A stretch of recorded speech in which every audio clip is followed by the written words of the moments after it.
Hello and welcome to our YouTube channel.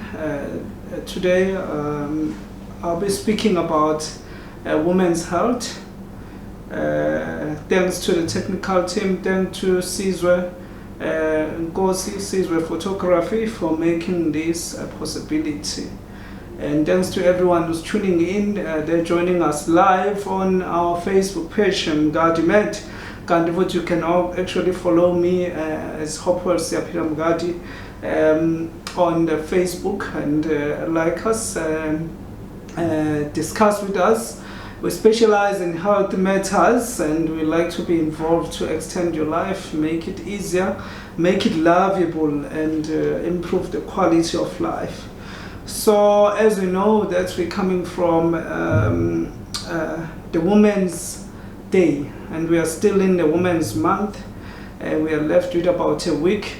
Then kusabalulekile ukuthi we prioritize on health matters that affect specifically women, because women are very special, right? We don't need to explain why, because everybody knows, probably anyone who's alive today came out from a woman, except only one person who has ever been alive in this world who was created by God, and that is Adam, and that is Eve as well. So everyone else came from a woman. If you don't believe that, just check on your tummy. You're gonna see something that is called an umbilicus, or the nevus, or inkaba in Zulu. That's where the umbilical cord, or the cord that joins the mother to the baby, the cord that the baby feeds with from the mother, that means you actually came from the womb of a mother, because that cord, the umbilical cord attaches through the placenta to the womb of the mother. That's how the baby feeds and gets oxygen and everything. Yeah. So the 9th of August 2022 marked a celebration of a Women's Day in South Africa. That is in Africa, the great continent, and South Africa being the great country in Africa, as well as the best country in the world, I believe, right? So we honor and we celebrate this day and make sure that we make our women special. Even under health sector, we acknowledge women. If I can talk about the impact of women in the health sector, it's amazing, right? Ngoba, the health sector is made of a big bulk. I think, if I'm not mistaken, it will be about 80% of women that makes a health fraternity. Then you count the nursing fraternity, the increasing number of female doctors, the administration, you can count. Gandhi, I think that we can agree that it's mostly women who consume these services, the health services. Mangabuye bedlela nasema clinic, you find that about 80 to 90% of the people who attend there are women. Similar to the church, when you go to church, you find that there will be a good proportion of women and a small proportion of men. But if you go to another place, you find there's more men than women. The marketers there and the influencers there, they always try by all means to attract more women so that men can actually come and consume. I think that is the entertainment sector, right? So basically, what does that say? Which is enjoyable, and men actually feel special, and they are encouraged to show their masculinity, prove their masculinity, as well at times prove their financial muscle. So women are very important And we health sector, we celebrate women a lot for the impact that they are making, as well as for the women being the consumers of these health services. If ungenza isibonelo nje ngithi mina kubantu besifazane, once in their lifetime a woman will present to a medical establishment, let's say for sure if kukuthi uyoteta noma ukhulelwe, kanti men don't have that opportunity. For almost the rest of your life, you'll hardly come to the medical establishment if you are a man. But if you are a woman, then you're more likely to come once when you're giving birth. And that's when people become in contact with the health services. Sizokhumbula ukuthi ama-data amaningi about disease, some infections are extrapolated from women. We remember data mostly about HIV infections came from women who are attending antenatal care, who come to assess these services, and that's when they are tested, because then you need to protect the baby as well. That's when sometimes the data is extrapolated from women, because then they are forced to attend around that time. So the topic namuhla is, of course, structured, if I can say that, thanks courtesy of Dr. Malunga for preparing our lovely content of the talks. And I know what right now is busy dealing with the talks about E. coli contamination of water that we've seen here in KZN, around the coast, as well as Nati in Midlands, in Pietermaritzburg. So the talk for today is structured. What does Women's Day mean to all women in South Africa? Or why do we have to celebrate this day? So this day, it marks an anniversary of Great Women's March. In 1956, women took and say, now we are going to the Union Building, because we have seen men trying to influence these apartheid laws and system that are discriminating black people, the majority of people in South Africa. And part of this was the past law that they were not allowed to enter certain places at a certain time. And then they were restricted even to do a whole lot of things.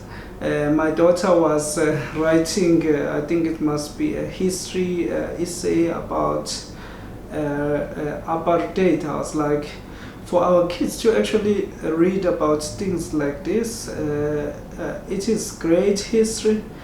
I mean, for us, we didn't experience much of these apartheid laws, but our fathers actually experienced a lot of this. To have lived under those conditions, it must be the very inhumane thing, you know, that was undignified, and that ripped off people of South Africa, their rights and their humanity.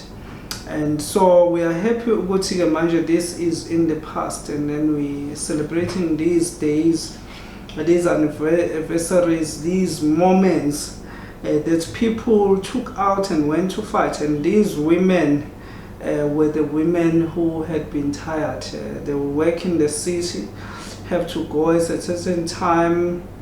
And some of these laws were really unfair. I just wonder who designed such things, you know, and why, you know, these things were designed. And then to talk to leaders that if there are things that are still untransformed, they need to really work on them.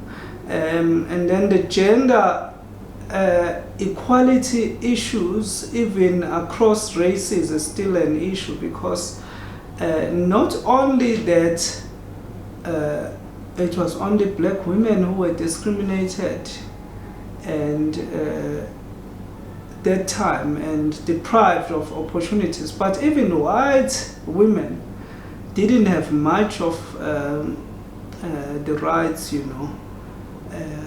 about things. So that's why women took to the streets. And then this day marks a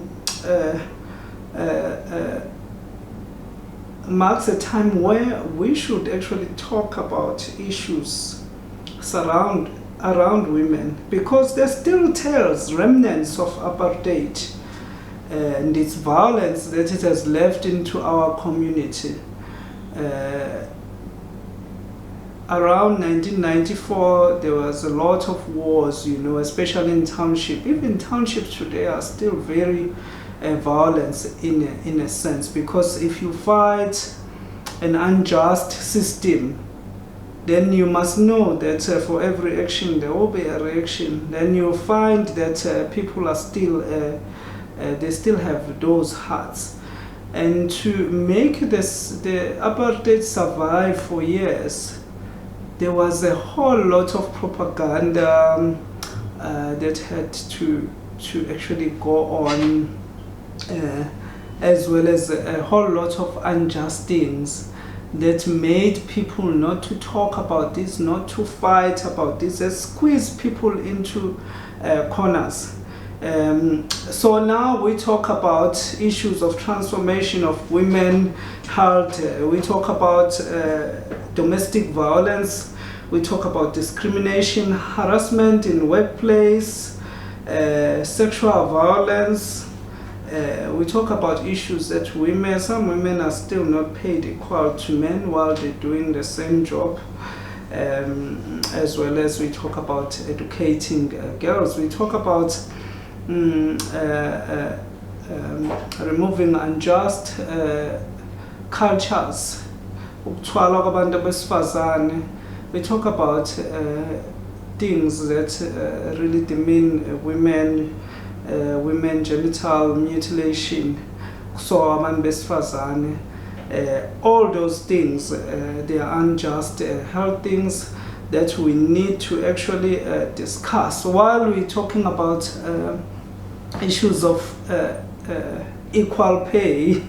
I remember that in South Africa, our national team boys were earning more than the national team girls. By the way, congratulations to the girls team, Banyana, for actually being crowned the African champion by winning the AFCON, And then there was a fight that even when they win, they don't get bonuses like the boys or the male team who were not doing well. And then, so by saying that, I'm saying that the male team should catch the inspiration from the women now that they've been crowned champions. I think the last time the male were crowned champions were around 1996, right? When we first inherited freedom, and then that was the last time. So if you look at that in 1996, it's about to 10-30 now, right? So it's about 26 years. So we miss victory in the continent. We miss victory globally. And I have confidence in boys that one day, Bazos News, they'll make us proud. But today the topic is not about boys. It's about celebrating women. And as part of that, I should say that the Banyana, which is a South African team, soccer team for girls, female, they did very well in their performance. And these are the moments that we want in sports and in our country. And then what does women's health mean, and what does it entails, right? It focuses, it's a branch of health that focuses a lot on prevention, diagnosis and treating disease that affects women. It includes subsection, a whole lot of subsections that involve sexual reproductive health, gynecological conditions, things that that are unique to women. They give birth,